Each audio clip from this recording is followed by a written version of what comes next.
Empire. Deal back to Hachimura. First off, happy Thanksgiving, everybody. It was more just shocking to hear from him and understanding that he gets the most assists from me and the most spoon-fed baskets ever. You know, the culture is actually damn good. To sit up there and to say you don't have a culture problem in the nation's capital, everything about the organization points to a culture issue. One guy took a in another guy's shoe. I'm a little pissed off about it, but I know how I am. I was kind of expecting it. It's disrespectful. It was like Eric Killmonger going for total domination. What's up is mine. We're not going to be fucking sunk this year. We're the Stanley Cup champions! Yeah!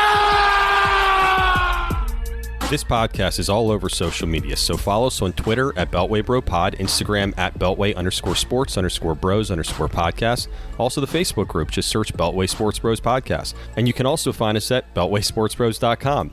There's a podcast player right on the front page. If someone you know doesn't want to or know how to download a podcast app or even knows what a podcast is, just tell them to go to the website and hit play. Simple as that. Thank you for joining us today. We are the Beltway Sports Bros. I'm Matt Vazana, and as always, my brother Noel. Hey, Noel, how was your weekend? It was good. It was good. Big draft weekend. Kentucky Derby was on. I know you care about that. Oh, yeah. I was glued to the set. For the 5-hour pregame coverage for 2 minutes. God, it's so stupid. I'm sure I'm in the minority on that, but I can't watch that shit. Well, Medina Spirit won. Just I know that's a horse that you've been eyeing, so I just wanted you to know. The mint juleps were back. Those stupid fucking hats were back. Everybody was there. Brady was there. Rogers was there. Tons of social distancing, I'm sure. Tons. In Kentucky. It was half capacity. Oh, was it? Okay. Yeah. So there we go. The horses didn't have to wear masks either. Oh, that's good. How many horses were slaughtered because they broke their leg? Jeez. No, they went 19 for 19. There were 19 horses. Survived? They all, off the track. I don't know what happened after, but. Poor things. Yeah, I had a good weekend. It was pretty quiet. I finished my build of the bench thing that I did. My God, that bench that you built, I'm seriously impressed. You sent me that picture. Thanks. And I'm like, okay, you sent me a picture of a bench. Good job. And it's like, well, what are you doing? Oh, no, I built it. I was like, oh, shit, you built it. I'm like... So thanks for sending me a picture of a wooden bench. Like, what the hell do I want with this? It's one of those L-shaped outside like a sectional patio sets or whatever. Those things are like $1,200 if you buy them. And I kept looking and trying to see a used one. I said, you know what? Fuck it. I'm going to build this goddamn thing. 33 2x4s later, and here we are. Good for you, man. Hey, I'm impressed. Thanks. I really am. Better you than me. I won't be building a fucking bench anytime soon, but... It looked really good. It ain't done yet. Got to do some sanding, some painting. I'll tell you what, though. It's almost like it's all for naught because I looked at the cost of outdoor cushions. They're astronomical. Absolutely. I told you that when you were telling me. I don't know if all these companies got together and were like, we're just going to... Outdoor patio furniture is going to be the most expensive shit that we have. And and these people are going to buy it. Yeah. I mean, it's crazy. Well, especially during the pandemic when they knew everybody was going to want to stay home and they wanted patio furniture. I mean, shit, pools went up by like 200%. I was watching something like there's a chlorine shortage because so many pools have been built. Really? Yeah, it's out of control. Like all this stuff to stay home. So you can imagine if people are building pools, they want patio furniture. So let's jack it up, son. Well, my neighborhood pool doesn't really enjoy putting chlorine in it at all. So, I'm sure that you can actually taste the grossness in there. Ugh. Can't we get a couple extra tablets in there? I mean, what Help the us fuck's out. my HOA paying for? I have no clue. At the least you could do is put chlorine in my damn pool. It'd be nice. A pool with a bunch of kids in it, I want that thing to scorch my skin. Yeah. I want my eyes to bleed when I get out of the damn thing. It's like the Simpsons when Homer didn't know what to put, and Milhouse has white hair. That's what I want, especially with COVID. Jesus Christ, load that shit up. Well, thank goodness you're vaccinated so you won't have to worry about the chlorine. Yeah, that's still gross. But anyway, all right, starting things off. As of this recording, the Wizards have been quite on a run as of late, winning 12 of their last 15 games. And they've gotten pretty cozy in the 10th spot, which will allow them to qualify for the play-in games. If you don't know, is new this year. The play-in games, basically, the 10th and the 9th seeds have an opportunity to get to the 8th and the 7th seeds. They have to win 2 games against the higher seed to make that spot, or if they lose 1, then they get knocked out. Hopefully that makes sense.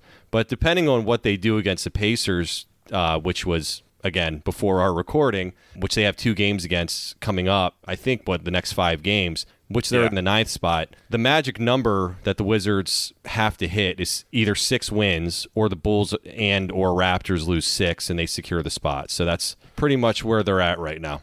Bravo. I'm excited. No one wants to play the Wiz right now, though, Noel. They're on a fucking tear. In the play-in tournament. I never agree with LeBron. I hate LeBron's guts. But he is 100% right when he said whoever came up with this shit needs to be fired. He's fired. I mean, that quote couldn't have been said any better. And like I said, I hate him. But this is the dumbest thing I have ever seen. I completely agree with it when they did it in the bubble. Yeah. They needed to do it because there were teams on that cusp and they didn't really know what was going to happen. But you're playing 72 games. You know who's in. Okay? You know who deserves to be in. Now, as a Wizards fan, okay, I'm happy to see it. But the Lakers, for example, they had a lot of injuries. Shit, they've slipped in the standings somewhat. They lose a couple more games, they're in the play-in. Good, I hope they are. And here's the thing, Matt, about this whole thing and why I agree with LeBron so much on this. Shot in the dark. Since the 1984 expansion, how many 7 and 8 seeds have beaten a 1 or 2 seed? Take a stab. The 8 beating the 1 seed, I think it's happened twice. It's happened 5 times. 5, wow. Yes. The last time the 8 beat the 1 was in 2012. I remember Golden State beating Dallas. That was the year before. Right. It happened back to back. That's right. But 2012 was the last time it happened where an 8 beat a 1. The Sixers beat the Bulls in 6 games. Mm-hmm. And Derrick Rose blew his knee out in game 1. That's right. Okay. How many times do you think a 7 seed has beaten a 2? 7. 5. 5 as well. Look at that. Last time was 2010. The Spurs beat the Mavs in 6. Remember that Spurs team was a fucking beast. There was like 4 games separating all. Yeah, the West. I mean, the West was so loaded at that point. I mean, it still is. The Spurs had 50 wins and they were the 7 seed. Okay? And the Mavs had 55 wins. So that gives you an idea of how realistic this thing. 10 times since 1984, almost the amount of time you've been on this planet, 10 times it's happened. What the fuck is the point of this thing? The ones win. The twos win. Shit, the ones have won 50 titles out of the 72 that have existed. Well, as a counterpoint, I like it, not just because the Wizards are in it, but because it makes games interesting through the season. The Wizards, if they were in the 10th spot, they have a chance to move to the 8th seed. They're a couple games back right now. Yeah. So that's realistic. But if, say, you're 3.5, 4, 5 games back, more than likely your season's over, and they are pushing for... Deservedly so. No, I agree. I don't disagree with that. But with the amount of games that are separating, amount of wins that are separating these teams, like you said, with the Spurs, it was like 4 games separating the 1 and the 7th seed or whatever. I think it makes more games interesting. It's not like they've expanded the playoff format. It's just that games down the line are now watchable, and you don't have a shit ton. To a certain extent, they have expanded it because the 10th seed can get in to play the 1. Well, it sucks to be the 7th and 8th seeds. For no sure. Shit. What the hell have you busted your ass for? I personally think that they should tweak it, that the 9th and the 10th seeds should have to win 3 games, and the 7th and 8th have to win 1 if they're going to keep it. Like, they need to make it really hard to get those 7th and 8th spots, especially if there's a large discrepancy between the two. I could see in scenarios, and I think this was primarily made, off the bubble topic. Yeah. I think that was an excuse for them to add to this, and they liked the concept to begin with, and this was a reason for them to experiment with it, was the bubble valid. But I think that this was more so made for the West, okay? You've got teams that are totally screwed. Now, shit, this year is a little bit more even, but for an extended period of time, the 7th and 8th seed had under 500 records. Right. You don't need to be seeing 9 and 10s. No. And remember, there was a period of time there where they were saying, fuck East and West. The West is so much better. Let's bring them all together and we'll seed them that way. I think to avoid that happening, which I don't want to see that either, I like the East and West concept. The balance was off, so they created this more so for the West. Yeah. I also think that it could be tweaked based off the discrepancy of the records. So if you're like 5 games ahead in the 8th spot versus the 10th seed, this adds more games, but more than likely, you should be able to get 5 chances to beat that team. something like that. Make your regular season record count for something. Right. Because if you've got 2 games that the 9th and 10th seeds have to win, that's cutting it pretty damn. That's a ton of pressure that they work their asses off to get to those spots. Yeah, absolutely. It should really be based off of what the difference is in losses to win. That's kind of what they did in the bubble. Remember, you had to be that certain games back of it in order to be eligible. Like 8.5 or whatever it was. Yeah, and that's how the Wizards weaseled their way into it. It's because they were a certain depth behind. But now it's just this blanket of 7 through 10 are going to be playing this play-in. Yes, there's an advantage still for the 7th and 8th, rightfully so. But not enough of an advantage. Not enough of one. Not enough of one. What if there's a discrepancy between the 9th and the 8th and it's like a half a game back? You have a 1-game playoff. That would be fucking awesome. That would create some intrigue, in my opinion. But the thing is, Matt, the Bulls, for example, they have the series advantage over the Wizards, right? Let's say they're tied in record and they're the 9 and the 10 spots, just for sake of argument. Now, why the hell should the Bulls have to play a freaking 1-game playoff with them? We already beat the shit out of you during the regular season 3 times. It can also be based off of that as well. I mean, I'm just throwing out ideas. I'm just I know. I just think maybe that you do the 2 to 1 at that point, something like that. But I agree. But I think in terms of the LeBron thing, the reason why I think he's 100% right, this was a smash and grab thing. I think that they're trying to make revenue off a lost season, and they're not dotting their I's and crossing their T's on this. They're really not. They pretty much did this with the bubble, too. They just said, fuck it. It didn't even make any sense, the system that they came up with. But at least there was an excuse that, hey, guys, we're just trying to have basketball here, whatever it takes. Well, that's their excuse this year because it's 10 less games. Right? Oh, God. No. And I'm not agreeing with it. I'm saying that's what they're saying. But according to the league, this is probably here to stay. Yeah. So they think this is a good idea. Now, if you think it's a good idea, I think you should have tabled it and said, okay, let's assess how it worked in the bubble. We kind of like it. Let's figure out and tweak a way where we can make this thing work. And right now, I don't think it rewards the regular season in any shape or form. If you slip a little bit or rise a little bit, everybody's on the same playing field. And I just think that's ridiculous. Plus the fact that, again, going back to the 7 and 8s don't do shit anyway. Right. So you're playing in to lose. Well, but it creates intrigue for those bottom-feeding playoff teams. Well, yeah. I guess, and that's another argument. They know that they're going to lose anyway. So at least let's have some games that are interesting at the end of the regular season. That's kind of loser talk. Well, I mean it's like, all right, well, we're in this play-in thing. We know we're going to get our ass handed to us if we make it through, but we're in the dance. But it also lessens tanking, right? And that's a big problem in the NBA in general. That you're absolutely right about. Hey, I'm going to watch it. Hell yeah. I don't know if anybody else is going to watch it, but I'm going to watch it. Let's move on.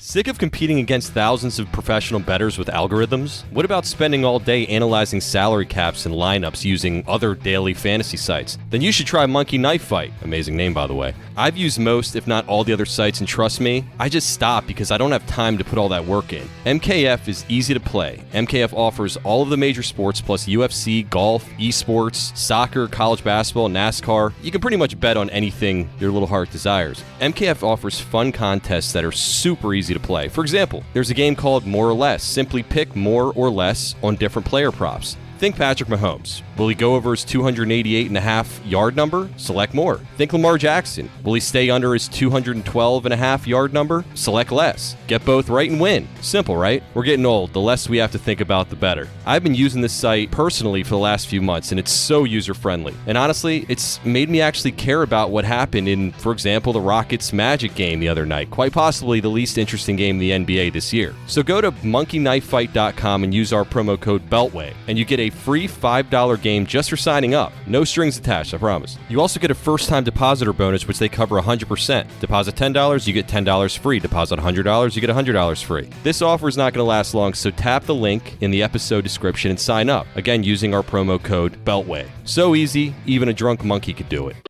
This episode is brought to you by Hotels.com. Hotels.com takes the drama out of booking a trip. With free cancellation on most hotels, the only booking drama is photo drama. Do you pick the most photo-worthy hotel? Or do you pick a trip to unplug from the world and plug into yourself? Does finding inner peace even matter anymore if you can't prove it? A picture is worth 1,000 jealousy-filled words after all. That's why you're booking a trip where it only looks like you're unplugging. Your 87 followers will be so jealous. Booking a trip can feel dramatic, but with free cancellation, you can't go wrong with Hotels.com. Terms apply. See site for details. Empire. Before we get to the draft, we wanted to play a clip of our old friend Robert Griffin III. RG3! You may remember him. He was on a Bleacher Report show. Apparently he's an analyst now. And he kind of looked like a woman on this. You should check it out. He had rhinestones on and shit. Did you see his hair? Oh my gosh! And what was with the teddy bears behind him? It was so. Was he in his kid's room? So weird. He had a Baylor helmet, a Washington Redskins helmet, but it was turned so you couldn't see the logo. But it was turned so you couldn't see the logo. And then he had two huge teddy bears behind him. He also had his Rookie of the Year award. He did. So where the hell is this? Is this like a playroom / off? You don't have enough rooms in your house to separate? What, does he live in an efficiency? Just crammed everything into a corner? It was just a very odd room. It was. So he was asked on the Vikings drafting Texas A&M quarterback Kellen Mond in the 3rd round, and he didn't really have the nicest things to say about his old teammate Kirk Cousins. So I'm going to play that for you. Check it out. He's going to look more physically impressive than the starter that's standing there at Kirk Cousins. What do we think about the spot for Kellen, too? Yeah, I can tell you right now, number 8 in Minnesota is probably not real happy right now because Kellen Mond represents exactly what he doesn't do well, right? Kellen Mond's the big physical quarterback. He can run it, throw it all over the field. And I don't think that that's something that number 8 is able to do in Cousins in Minnesota. But I think that's what the coaching staff and the administration is looking for, should I say the organization is looking for. Mond had a lot of inconsistencies in his game, and the biggest thing last year was, like Connor talked about, he actually improved drastically, but some NFL evaluators looking over the course of all the years of his starts at Texas A&M, they're still a little skeptical about him. But I would tell you this, with great determination and great coaching, I think this is a guy that could be a real riser. And as you see, Cousins has been collecting checks there in Minnesota for a long time, taking them to 8-8, 9-7 seasons. If he has a bad start to the year like he did last year, I could see the fans and maybe the organization leaning towards Mond if he comes in and impresses. So that was so awesome. I mean, it's kind of sour grapes. I think what he analyzed, he was asked a question about number 8. He was asked a question about the Minnesota Vikings quarterback situation. And I think if it were anybody else besides Griffin, he made some valid points. Yeah. But because it's him, and he was just grinding in there. Yeah. He had a huge smile on his face the whole time, too. It was awesome. You could tell he hates his guts. Oh, my God. And whoever's fault it was, I don't know. They're both pricks, to be honest. Yeah, they absolutely are. Imagine that quarterback room, though. Oh, must have been so uncomfortable. You have arrogant asshole Griffin. Right. And you have pushover Cousins in that room. I've never been the guy in this room. Yeah. He's such a bitch. God, I hate he that really guy. is. Cousins just felt completely isolated and in a corner. And Griffin was just trying to gain troops on his side to just demean this guy.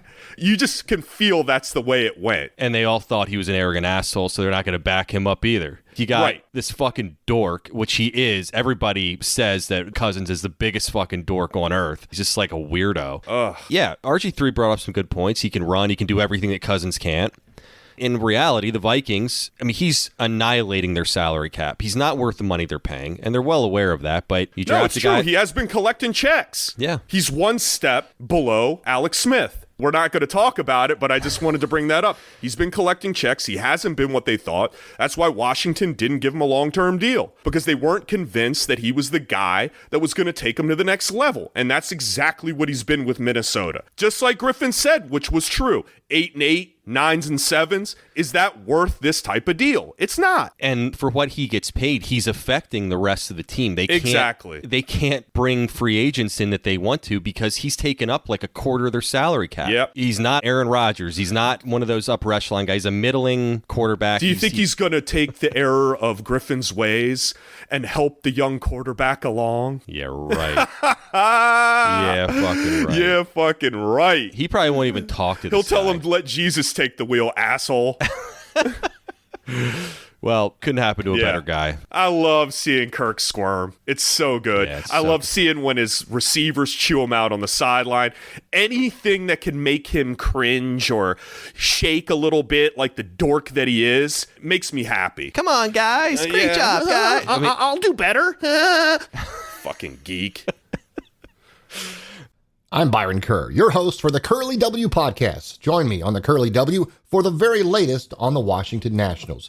We'll give you an inside look as to what's happening with the Nats right now and give you also a chance to visit with Nats players and coaches, present and past, to tell you what it's like and what they hope to accomplish with the Nationals.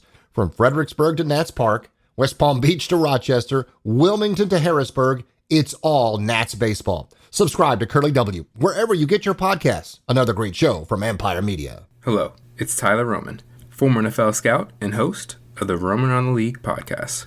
Every week, I update my mock draft that not only looks at the best players available, but the needs for all first-round teams. The draft board keeps changing with all the movement this year, so tune into my show, Roman Around the League. That's ROMAN Around the League podcast. Subscribe wherever you get your podcast, and check out all of the great shows from Empire Media. Empire.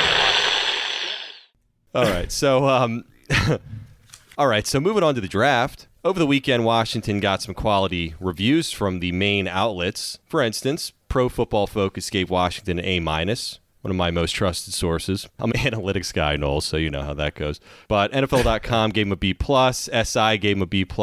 Mel Kiper, he's a tough nut to crack sometimes, gave him a B. Of course, nobody has a clue. Right. These grades are ridiculous, but people have to do them, and we all read them, of course. I'm looking for everything I possibly can. Who are these guys? Who are these guys? The NFL can do no wrong, Matt. Even on shit that they have no clue what the hell they're talking about, we still read it, and we still talk about it. Just sucking off the teat of the NFL. It really... I mean, it is a huge udder, man. One thing that I found pretty obvious in this draft, outside of the cheese man, the long snapper, great name, but sidebar here. For some reason, Andrew has been calling us, like, he'll be like, hey, cheese man. It's the strangest thing. Before or after the draft? This is before cheese man. He's been doing some scouting, I guess.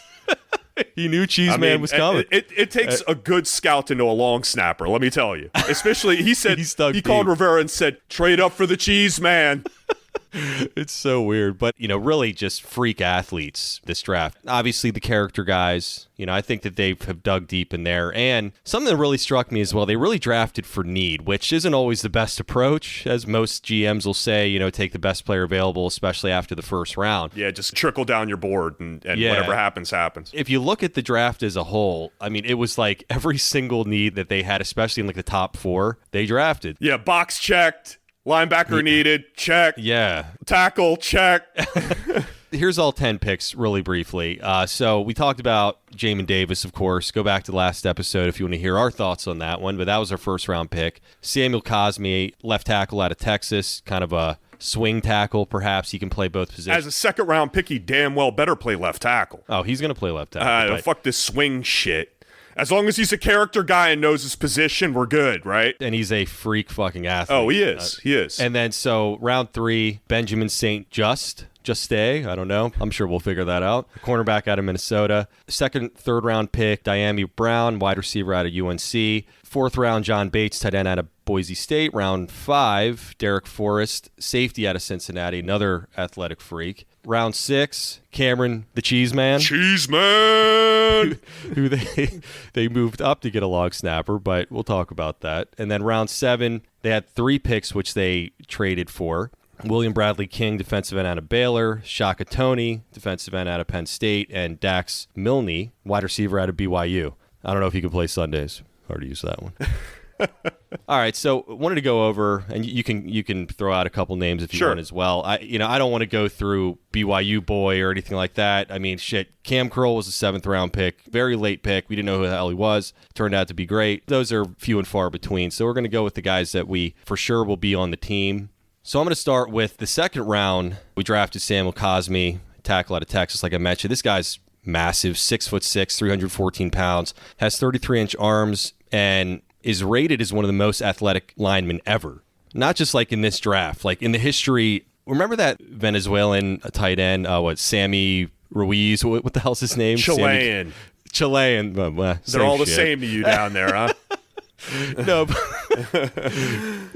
he had the most athletic tight end in like the history of. Yeah, doing the cones and the 3-cone and the this and the that. This guy Cosme is a freak athlete. Oh no! Well, the thing is, he came in small, right, when he came into Texas, and he was really fast. He bulked up as he was there, and he didn't really lose a whole lot of speed. They were saying that he ran like a 4.8 at the pro day. 4.84, pretty good. The guy's over 300 pounds running a 4.84. That's what I'm saying. It's fucking crazy. I mean, yeah, he didn't lose a ton of attributes just because he gained a ton of weight, which is good. Yeah. No, I'm happy with the pick. I think that was one of the ones that we kind of left off when we were going over could be's, because we were only going over a few of them.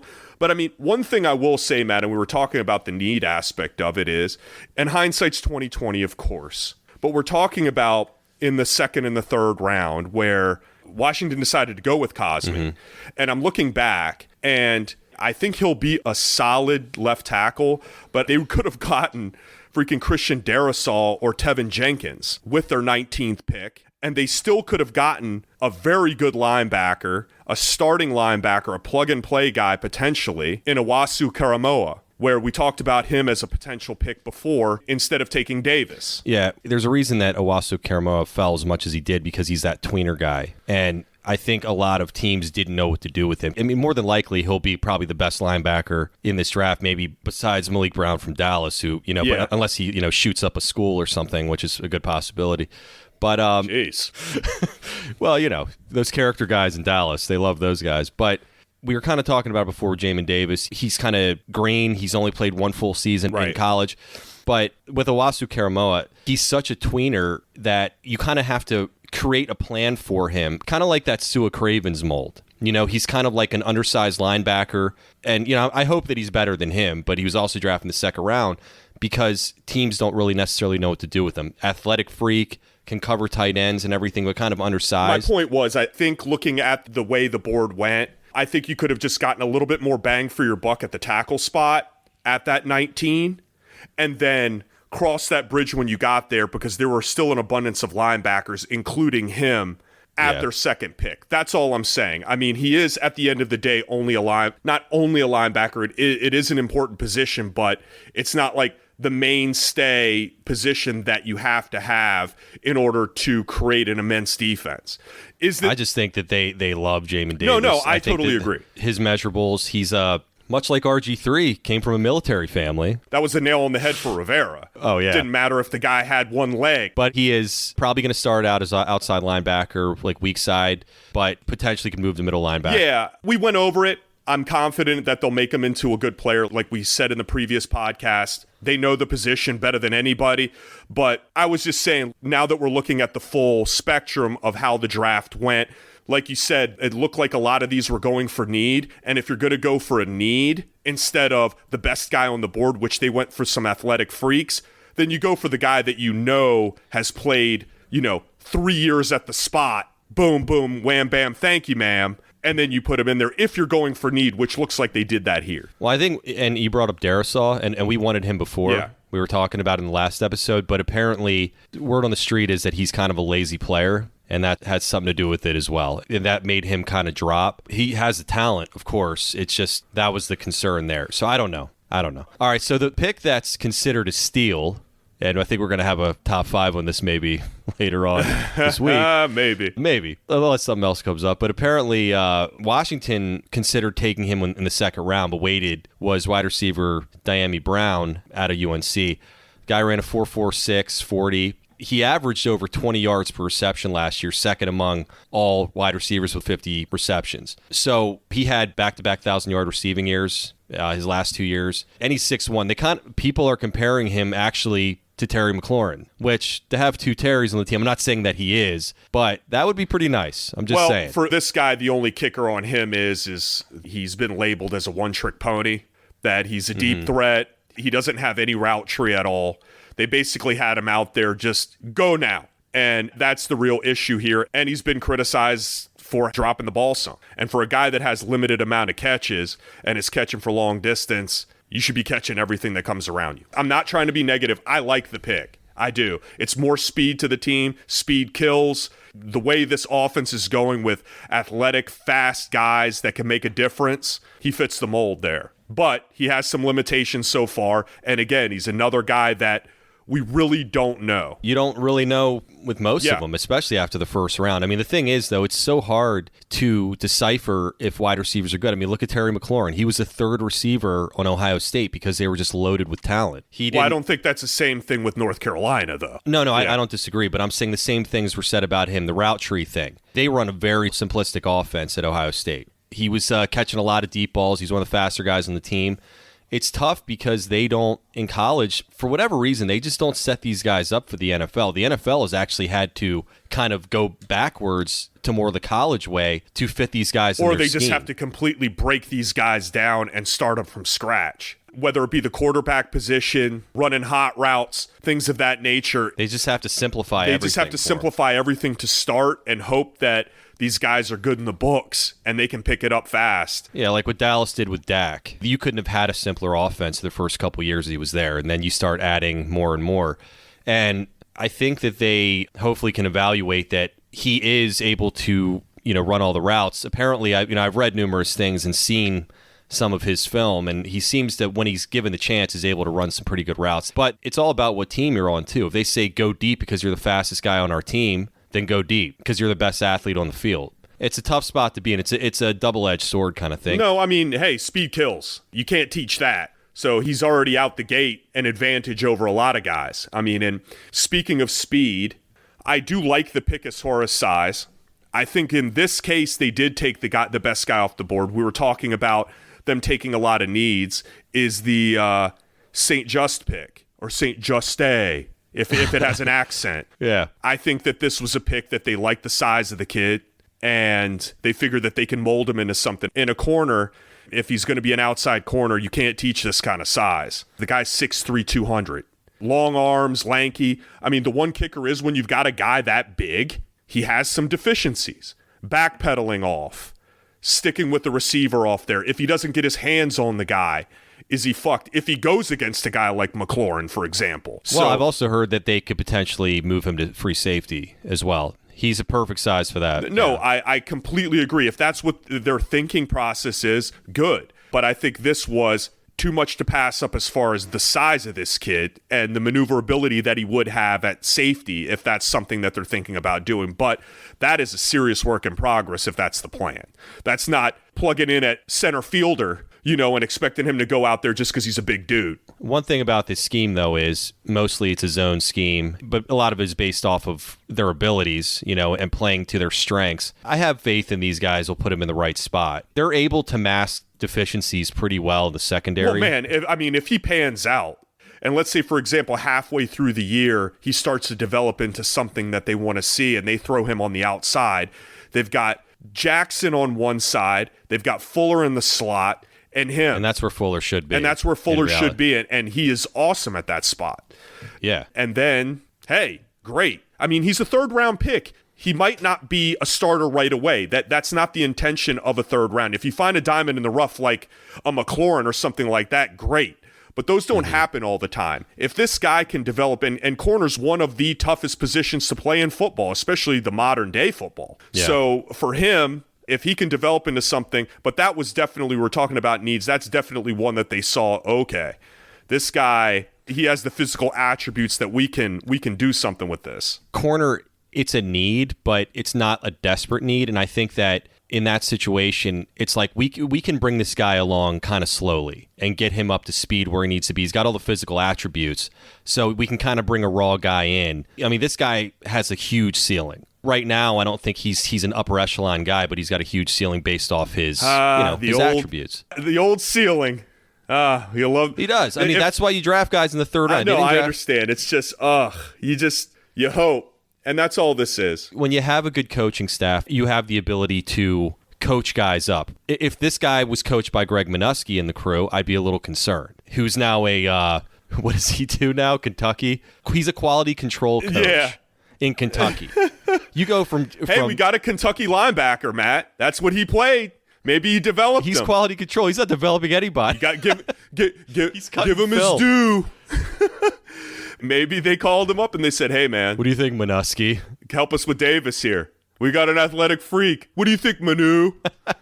As far as this draft, you went over the ratings and all that and the grades. I know we're not experts at this, but how comfortable do you feel after this draft? I think that they drafted a lot of speed, a lot of athleticism, as I've mentioned numerous times, outside of really John Bates, who is just huge, big guy, and, prototypical blocking tight end. One thing I wanted to mention, I'll answer that question in a second, but I was watching the draft, and one of the guys said that he has the second best hands behind Kyle Pitts in this draft. He has very pillowy hands, Noel.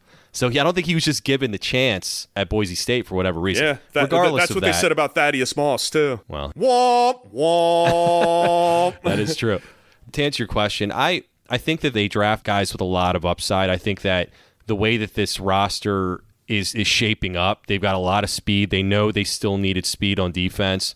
Derek Forrest, that guy is another freak athlete drafted in the 5th round, out of Cincinnati. People are so high on this guy. I mean, not like Washington football team people, like people that are out there and had no idea how he was still there in the 5th round. I'm not going to give it like a letter grade because who the fuck knows? I think it's stupid to do that. But I think with the way that this roster is currently sitting, they had the ability to draft guys that had upside. I think like John Bates, you need a blocking tight end. He can do that well at first. Maybe he'll work into something as more of a pass-catching tight end later on, but you don't necessarily need that right now. So, I don't know. I think that it's outside of the Cheese Man, which is the best pick of all of them. That he's an aspiring dentist?